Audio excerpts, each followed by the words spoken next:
नमस्कार। GS revision series में आपका हार्दिक स्वागत है। मुग़ल काल के बारे में हम लोग पढ़ रहे थे और मुग़ल काल के आज इस अंतिम वीडियो में हम लोग मुग़ल कालीन संगीत, स्थापत्य और कुछ महत्वपूर्ण बिंदुओं पर चर्चा करने वाले हैं। बहुत ही महत्वपूर्ण वीडियो है, शुरू से अंत तक देखिएगा और अच्छा लगेगा तो चैनल को लाइक शेयर सब्सक्राइब करना मत भूलिएगा। शुरुआत करते हैं मुग़ल कालीन संगीत की। मुग़ल कालीन संगीत में सबसे पहला नाम और सबसे प्रमुख नाम तानसेन का आता है। तानसेन मैंने आपको पहले भी बताया था, तानसेन अकबर के 9 रत्नों में से सबसे प्रमुख थे। इनका वास्तविक नाम रामतनु पांडे था। वीणा के राग दीपक ध्रुपद गायन शैली के ये जन्मदाता हैं। अकबर ने प्रसन्न होकर इनको कंठभरण वाणी विलास की उपाधि दी थी। प्रसिद्ध संत मोहम्मद गौस की प्रेरणा से इस्लाम धर्म इन्होंने ग्रहण किया था। ये हिंदू से मुस्लिम बन गए थे। तानसेन रामतनु पांडे। मोहम्मद गौस ये सूफी संप्रदाय के एक बहुत ही प्रसिद्ध कवि थे। किस सूफी संप्रदाय एक बहुत ही प्रसिद्ध सूफी संत थे, एक सूफी संप्रदाय था। किस सूफी संप्रदाय के थे कमेंट बॉक्स में लिखकर बताइए। मैंने 2 दिन पहले आपको बताया था।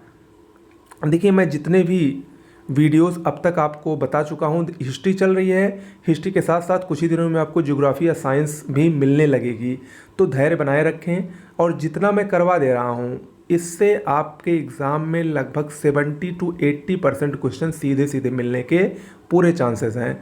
तो इसको लाइटली मत लीजिएगा। आज ये 17वां वीडियो है। इसके पहले जो 16 लेक्चर हुए हैं उसको अगर अब तक आप लोगों ने नहीं देखा है तो प्लेलिस्ट में जीएस रिवीजन के नाम से एक प्लेलिस्ट बनी है, उस पर जाकर जरूर देख लीजिएगा। ओके, तो आपको बताना है कि मोहम्मद गौस किस सूफी संप्रदाय से संबंधित थे। मुग़लकालीन संगीत की बात करें तो शाहजहां जो था वो ध्रुपद गायक था। औरंगजेब, मैंने आपको पहले भी बताया था, औरंगजेब ने संगीत पर प्रतिबंध लगा दिया था। वो स्वयं संगीत विरोधी था। हालांकि वो बीड़ा बहुत अच्छा बजाता था, उसके बाद भी वो संगीत विरोधी था। ओके, आगे बढ़ते हैं। मुग़ल काल में देखिए, अकबर ने एक अनुवाद विभाग की स्थापना की थी। मैंने आपको पहले भी बताया है। उस अनुवाद विभाग में जो कुछ प्रमुख पुस्तकें थी उनके फ़ारसी में अनुवाद किए गए। ये बहुत ही महत्वपूर्ण है और अक्सर पूछता रहता है। तो कुछ जो पुस्तकें हैं जिनके फ़ारसी अनुवाद मुग़ल काल में हुए, उनमें सबसे प्रमुख है महाभारत। महाभारत का फ़ारसी में अनुवाद रज्मनामा नाम से अब्दुल कादिर बदायूनी और फैज़ी ने मिलकर किया।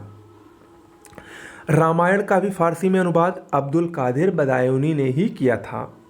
पंचतंत्र का फ़ारसी अनुवाद अनवर ए सुहेली के नाम से अबुल फजल ने किया था।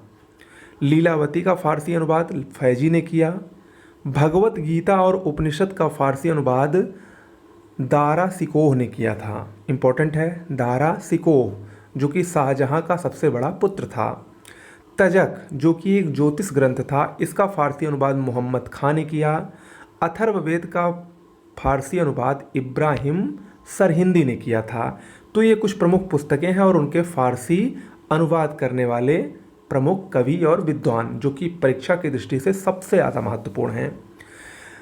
इनके अलावा कुछ अन्य पुस्तकें भी थी जो परीक्षा की दृष्टि से महत्वपूर्ण हैं, जैसे हुमायूं नामा गुलबदन बेगम की पुस्तक है। हुमायूं नामा ये हुमायूं की जीवनी है और इसको उनकी सौतेली बहन गुलबदन बेगम ने लिखा था।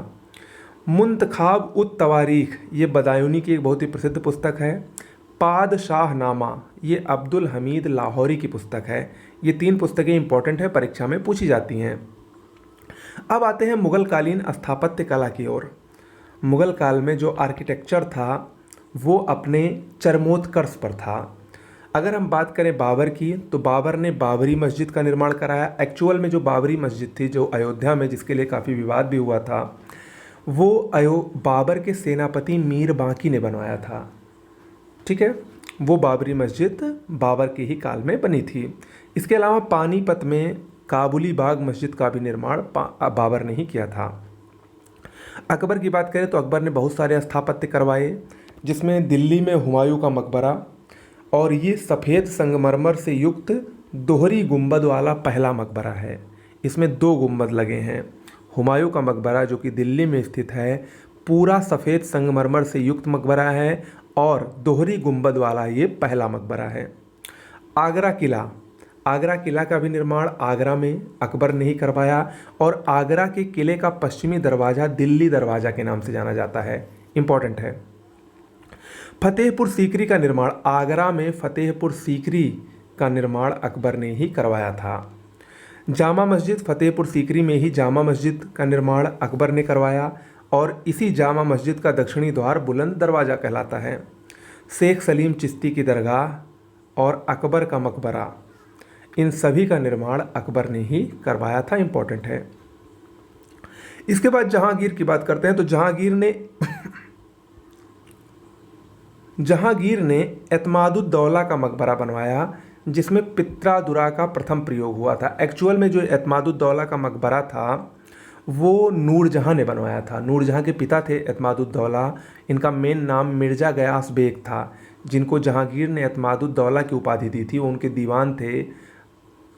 तो उन्हों का मकबरा नूरजहां, उनकी बेटी नूरजहां ने ही बनवाया था और इसमें सर्वप्रथम पित्रादुरा का प्रयोग हुआ था। इसके अलावा शालीमार बाग और निशात बाग कश्मीर में जहांगीर ने ही बनवाया था। बात करें शाहजहां की तो शाहजहां का काल वास्तुकला की दृष्टि से स्वर्ण काल था, आर्किटेक्चर की दृष्टि से गोल्डन पीरियड था मुगल काल का। शाहजहां का काल बहुत सारे निर्माण हुए जिसमें से कुछ बहुत ही फेमस निर्माण हैं। सबसे फेमस है आगरा का ताजमहल। आगरा का ताजमहल मुमताज़ महल की याद में शाहजहां ने बनवाया था। इसके शिल्पकार बनाने वाले अहमद लाहौरी थे। दिल्ली के लाल किला का भी निर्माण शाहजहां ने करवाया। इसी लाल किला में ही दीवाने आम और दीवाने खास हैं। दिल्ली की जामा मस्जिद जो कि भारत की सबसे बड़ी मस्जिद है, उसका भी निर्माण शाहजहां ने ही करवाया था। तख्ते ताऊश जिसको मयूर सिंहासन के नाम से भी जाना जाता है, इसका भी निर्माण शाहजहां ने ही करवाया था। तो ये 4 स्थापत्य अक्सर परीक्षा में पूछे जाते हैं, याद रखिएगा, ये सब शाहजहां द्वारा निर्मित हैं। इसके बाद बात करते हैं औरंगजेब की। औरंगजेब ने 2 प्रमुख स्थापत्य करवाए। पहला राबिया उद दौरानी का मकबरा, इसको बीबी का मकबरा भी कहते हैं, और राबिया उद दौरानी औरंगजेब की बीबी थी। ये दौलताबाद में स्थित है, दौलताबाद महाराष्ट्र में स्थित है।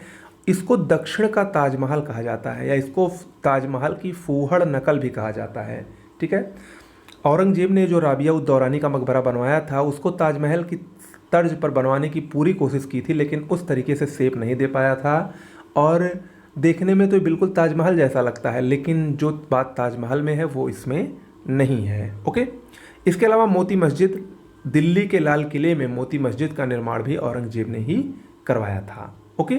तो ये कुछ प्रमुख स्थापत्य हुए जो कि परीक्षा में अक्सर पूछे जाते हैं और लोग इस पे बहुत कंफ्यूज होते हैं। तो आप लोग प्लीज़ कंफ्यूज मत होइएगा, 1 से 2 बार पढ़िए, लिख लीजिए, निश्चित रूप से समझ में आएगा। अब आते हैं एक बहुत ही महत्वपूर्ण टॉपिक। आप लोग सोच भी रहे होंगे कि सर ने विजयनगर साम्राज्य पढ़ा दिया, इसके अलावा दिल्ली सल्तनत पढ़ा दिया, बहुत सारे जो विदेशी यात्री थे उनका जिक्र नहीं हुआ है। तो मैंने इसीलिए नहीं किया कि मैं सोच रहा था कि आपको एक ही जगह सब कुछ मिल जाए, और यही इस रिवीजन की खासियत है। और हमारे चैनल की सबसे बड़ी खासियत यही है कि मैं कहीं भी भटकाव की स्थिति नहीं लाता हूँ।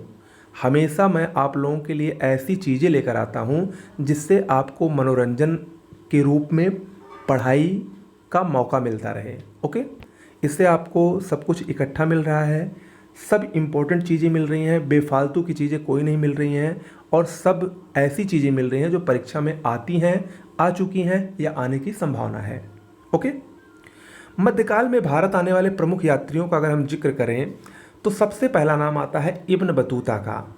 बहुत ही फेमस है इब्न बतूता, बच्चे बच्चे इनका नाम जानते हैं। हालांकि वो ये नहीं जानते होंगे कि ये कहाँ का था, कब आया था, किसके काल में आया था, लेकिन वो आप लोग जानिए। इब्न बतूता मोरक्को का एक बहुत ही प्रसिद्ध यात्री था, मोहम्मद बिन तुगलक के दरबार में आया था। इसने भारत यात्रा का वर्णन अपनी एक पुस्तक में किया जिसका नाम है रेहला, और ये पुस्तक उसने अरबी भाषा में लिखी थी। यहाँ मैं भाषा का जिक्र क्यों कर रहा हूँ, क्योंकि अक्सर परीक्षा में पूछ लेता है कि इब्न बतूता द्वारा लिखित पुस्तक रेहला किस भाषा में लिखी गई है, अरबी, फारसी, तुर्की या और कुछ दे देगा। तो इसमें आप लोग कंफ्यूज हो सकते हैं, तो याद रखिएगा अरबी भाषा में उसने लिखी थी, ओके। इसके बाद दूसरा यात्री था निकोल कोंटी। इटली का यात्री था। ये विजयनगर साम्राज्य में देवराय प्रथम के दरबार में आया था। अब्दुल रज्जाक बहुत बार पूछा गया है, फारस का प्रसिद्ध यात्री, देवराय द्वितीय के दरबार में आया था।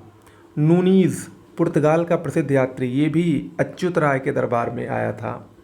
डोमिंगो पायस और बारबोसा दोनों अलग अलग हैं। डोमिंगो पायस और बारबोसा ये दोनों पुर्तगाली यात्री थे। ये कृष्णदेवराय, विजयनगर का सबसे महान शासक कृष्णदेवराय के दरबार में आए थे। ओके, इसके बाद फादर एंथोनी और रॉल्फ फिंच, ये अकबर के दरबार में आए थे।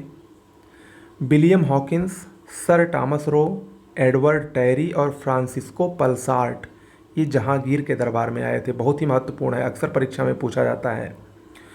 पीटर मुंडी, मनुची और बर्नियर, ये 3 प्रसिद्ध यात्री शाहजहां के काल में आए थे। ओके, तो ये कुछ मध्यकालीन प्रमुख यात्री हैं जो कि विभिन्न शासकों के दरबार में उपस्थित हुए थे। अब हम बात करते हैं जजिया कर की। यहाँ पर एक टॉपिक छूट गया था मध्यकाल में, मैंने आपको बताया था कि मैं इसको आगे बताऊंगा। जजिया कर क्या है? देखिए, जजिया कर गैर धार्मिक कर था। ये ब्राह्मणों पर लगाया जाता था मुख्य रूप से।